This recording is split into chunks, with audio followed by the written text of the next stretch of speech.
We are examining a Prakarana Grantha called Tattvabodha.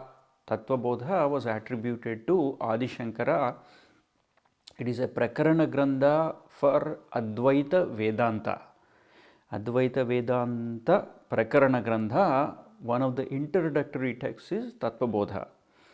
Now we have covered lot of ground, at least in the first few sessions. We talked about Sthula, Sukshma, Kaarana Sarira, Atma, and this and that. What is the point in all this? What is the point in all this Padajalam? All the terms and the definitions and the concepts and the Sanskritam and this and that. What is the point in all this? The goal of this inquiry, what is it? We should not keep our eyes away from that goal, sadhyam. The goal is called sadhyam. And this is sadhanam. This is the approach, this is the tool to attain that goal. What is that goal? The goal is liberation from bondage. Every human being carries certain weight in his mind, lives in a bondage, and he looks for liberation from that bondage. He lives in guilt, hurt, his memories bother him. Throughout his life, he accumulates those memories, and as he lives beyond the middle age, those memories will start haunting him, and those bind him. He complains that people are not listening to him, they are not paying much attention to him. He complains that his body is not as strong. He complains his wife, his children, his grandchildren, they are not listening to him. Lot of complaints. His memory becomes a burden to him.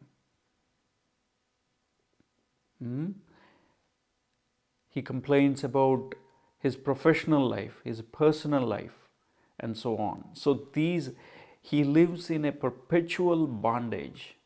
Liberation from this bondage, Sukha Prapti. Sukha Prapti means nothing but liberation from a bondage that man persistently lives in. Sukha Prapti, not only Sukha Prapti, but Atyantika Dukkha Nivritti. Atyantika Dukkha Nivritti. Dukkha Nivritti, you could have said Dukkha Nivritti. Dukkha means suffering, the end of or the cessation of suffering. So that is, why did we use Atyantika? Atyantika means once for all, altogether, in toto, entirely, removal of suffering. So to understand that, we need to know what is it that is binding us, right? So all this is Sukha Prapti, Atyantika Dukkha Nivritti, where the person is man or woman, where the person is liberated from all this perceived bondage. In fact, happiness is always within you. That happiness, that pure happiness, not the pleasure happiness. I'm not talking about the pleasures of life. I'm talking about that happiness that does not depend on any cause, any achievements. That happiness, that pure, unalloyed happiness is you. It is not that it is within you, it is actually you. To discover that, you have to remove the ajnana. Ajnana timirandhasya, gnananjana shalakaya. So that bondage, that maya that is covering this pure happiness is the cause of all suffering. So if you were able to remove that avidya, it is called avidya, or Maya, if you are able to remove that avidya, then whatever is left is that pure consciousness or the pure happiness. It is like removing the layers of onion. You start removing the layers of onion, hoping to find something in the center, when in fact, when all the layers are removed, what is left is that pure sense of happiness that you cannot, that is not an object to be felt, but that is an experience where you completely immerse and abide yourself in that pure happiness.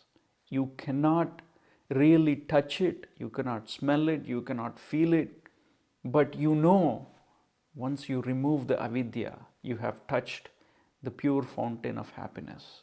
There are no words to describe it. That is why they said,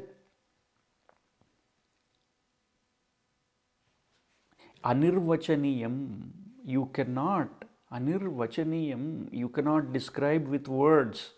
There is no comparison, there is nothing to compare that happiness with. That is why they compared this with Gaganam, with space. Gaganam, Gaganakaram, Sagaram, Sagaropama. Because there is no other comparison with space, they said Gaganam, Gaganakaram. Space is like space. Sagaram, Sagaropama. The simile, the comparison for ocean is ocean itself, because there is nothing else like another ocean. Gaganam, Gaganakaram, Sagaram, Sagaropama. So, when you touch that unalloyed happiness, and you can do that only not by scholarly works, but by removing the avidya. And this process, this Tattvabodha, is telling us what is all that is avidya. Atma Tattvam, another name for that pure happiness is Atma or Atma Tattvam.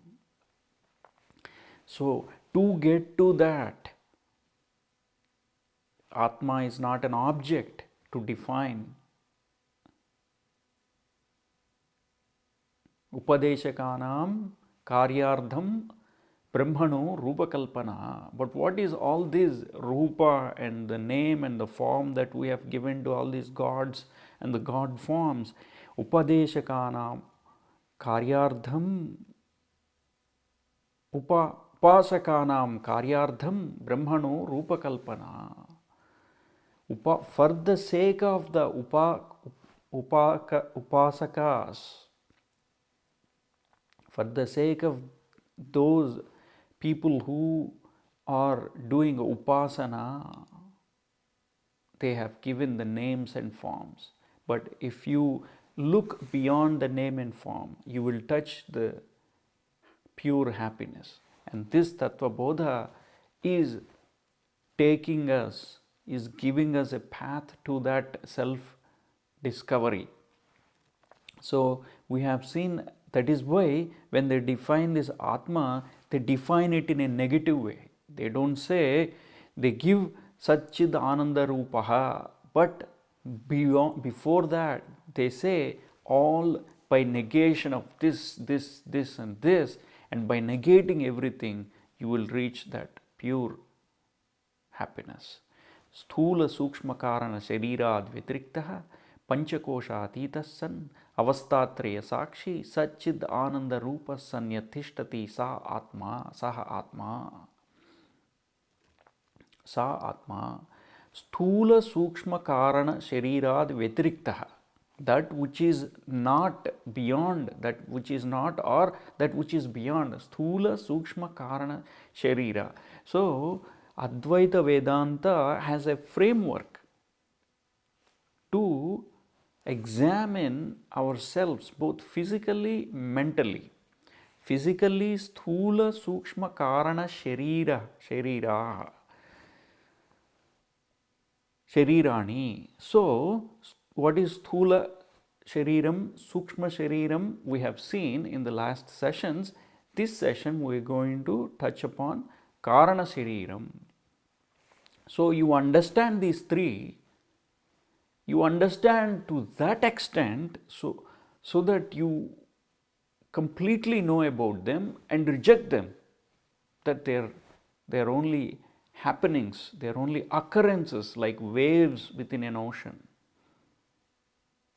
So, Sthula Sukshma Karana Sarira Dvetriktaha Panchakoshatitaha, 5 layers, Panchakosha Atitaha, that which is beyond, again Panchakoshatitaha, sun, Avastatraya Sakshi, and then there are Jagrit Swapna Sushupti Avastatraya Trayam, Avastatraya Sakshi, that which is the witness of all these 3 states of our transactional reality, Avastatraya Sakshi, that pure consciousness, bliss, that is Atma. And if you can touch that, if you don't get confused when we use the word touch that, because you cannot really touch it. See, words do not reach it. That is why they said,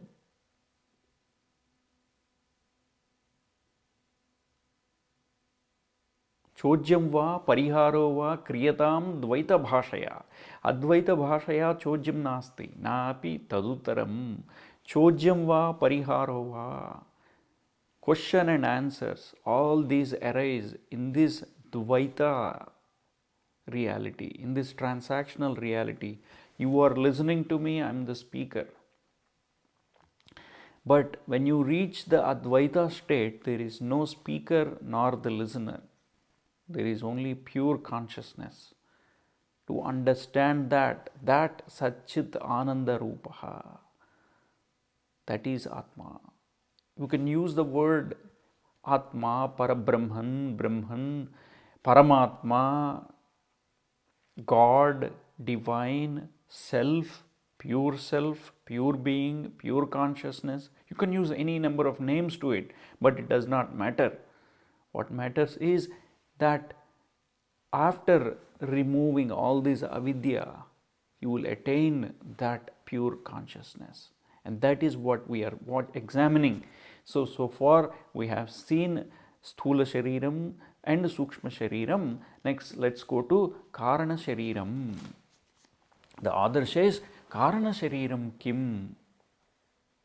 Anirvachya Anadi Avidya Rupam Sharira Dvayasya Karanamatram Sat Swarupa Gnanam Nirvikalpaka Rupam Yadasti Tad Karana Shariram.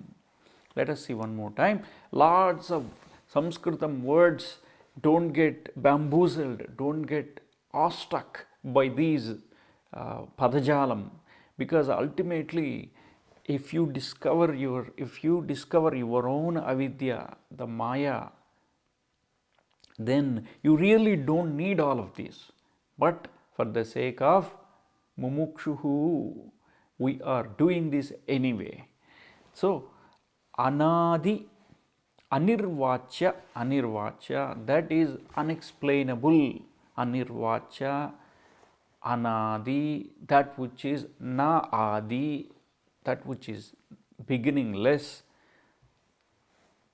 Avidya rupam, that which is in the form of avidya, or ignorance of the reality. Avidya is what? When you have na vidyate, na vidya is avidya. Vidya in this context means knowledge of the pure self. Avidya means not having that knowledge. So, anirvachya anadi avidya rupam. So, here the author is giving the description of Kaarana Shariram. Sthula Shariram we have seen. Sukshma Shariram we have seen. Now we are in the Kaarana Shariram. that which is unexplainable, inexplicable, that which is beginningless, that is that which is in the form of avidya. Then he continues, Sharira dvayasya karanamatram. Sharira dvayasya, the two Sharira, of the two Sariras. So, what two Shariras? Sthula and Sukshma Shariram, that which is the the cause of these two bodies. So, Kaarana Sariram, that is why the term Kaarana Sariram. Sharira dvayasya karanam, that which is the cause of those two Sariras, which is why it is called Kaarana Sariram, the subtle body and the gross body, that which is the cause of these two bodies. In other words, this is like a seed form of a tree, right? And the tree here is, the metaphor used is the seed form, that which is in the abstract form of a future occurrence, that is the Karana Shariram.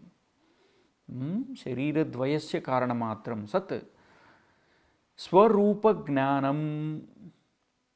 Swarupa agnanam, not gnanam, swarupa gnanam, swarupa agnanam, that which is ignorant of its own true nature. Remember, we said this is the form of avidya, that which is ignorant of its pure bliss, of its pure nature. Swarupa agnanam, nirvikalpaka rupam, free from duality, nirvikalpaka rupam, the free from division, that which is free from division. Yadasti tad karana shariram, that is the karana shariram. So when you look at the sthula shariram, you see that sthula shariram, sthula means we know physical, right? The one that you can touch and feel, and this is sthulam, this is sthula shariram. Sthula shariram, physical body.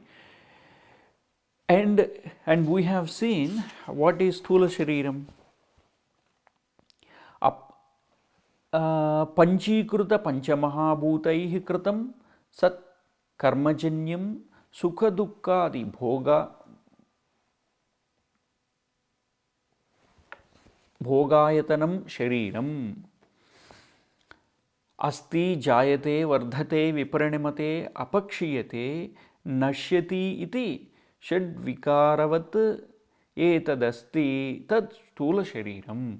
So we have seen all these attributes of sthula shariram, that which is formed from the five panchamahabhuta, the panchamahabhutas, that which has undergone the panchikaranam. Panchikaranam is a prakriya where the panchamahabhutas combine in a certain ratio to form the sthula shariram or a sukshma shariram.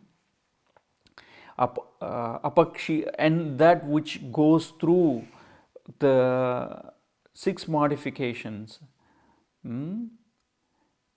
Asti, jayate, vardhate, viparinamate, apakshiyate, vinashyati. Those, that which goes through those, sukha dukkadi bhoga ayatanam, the abode of both the pleasures and the sorrows of life, that which is the abode of it.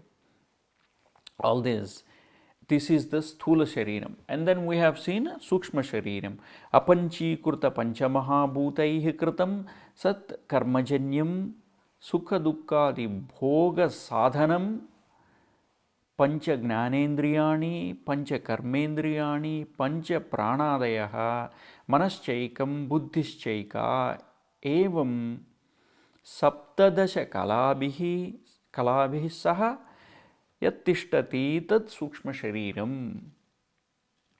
That again, that which is composed of 5 elements prior to its undergoing the panchikaranam, that combination within the ratios, that is born out of good actions of the past, that which is the instrument for all these pleasures and pain and sorrow and suffering and happiness and all this, and that which is constituted of 17 different elements, the pancha gnanendriyas, the pancha karmendriyani, pancha pranadayaha, pranopana, udana, samana, vyana, all these pancha pranas, the mind and the intellect, all this together is the subtle body. And now we are saying the Kaarana Sariram is the cause of, or the Karana Matram, cause of this earlier ones, these two earlier Sariras, Sthula and Sukshma Sariras. Now, the approach is, now you know all these come and go, these are only waves in an ocean, these don't last, this is only transient. That which is transient, that which comes and goes, that is not the pure unalloyed happiness. So you have to realize this is just a modification of nature. This is just a weaving of smoke. It comes and goes. What happens in the weaving of smoke? It appears real, but if you actually examine it, it will disappear. So the causal body or the Karana Shariram, we are seeing in this definition of Atma, Sthula Sukshma Karana Sharira Vyatiriktaha. So Vyatiriktaha of what? Sthula Sukshma Karana Sharirani. In that definition of Atma, we have covered the first aspect of it. Next, we shall see Panchakoshatitaha, Avastatraya Sakshi, Satchidananda Rupaha. All these things we shall examine. The next one is Avastatrayam Kim. What are the three states of experience of our reality? Jagrat, Swapna and Shushupti. Aren't these the three states of reality? So we shall see that in the next class, Avastatrayam Kim. But remember that the goal of this knowledge, the goal of this knowledge is not to amass more knowledge by way of terms and definitions and so on. The goal is to know the self. The goal is to know the self, not only that, to abide in the self. Why? Because that is where pure unalloyed happiness is. That is where no amount of bondage, that is where no emotions, no sadness approaches. That is where you are liberated from this bondage of your samsara. So, anytime we discuss such topics, don't take your eyes off the real goal. This is just, ultimately when you reach the goal, you don't really need all this. You don't need to do, even you don't need to do upasana, but you might do it anyway, because it does not matter once you reach that goal. Nothing matters at that point, but you still do it because you are in a transactional world. You want to play the role that you are destined to play, finish it and move on. Move on what? Once you reach that ultimate state of self-discovery, then the body comes, the body goes. Emotions comes, emotions go. You become a sakshi. You become a witness to all these comings and goings of this transactional world. All this becomes Maya. You are simply watching all the activities on the stage of this life, of this drama, and nothing affects you. It might affect the body, it might affect the mind, but when you step back and witness this mind and body going through these stages of life, then you become a pure witness. Nothing touches in that state. So let us meet again for the next session, and we shall see Avastatrayam Kim in that class.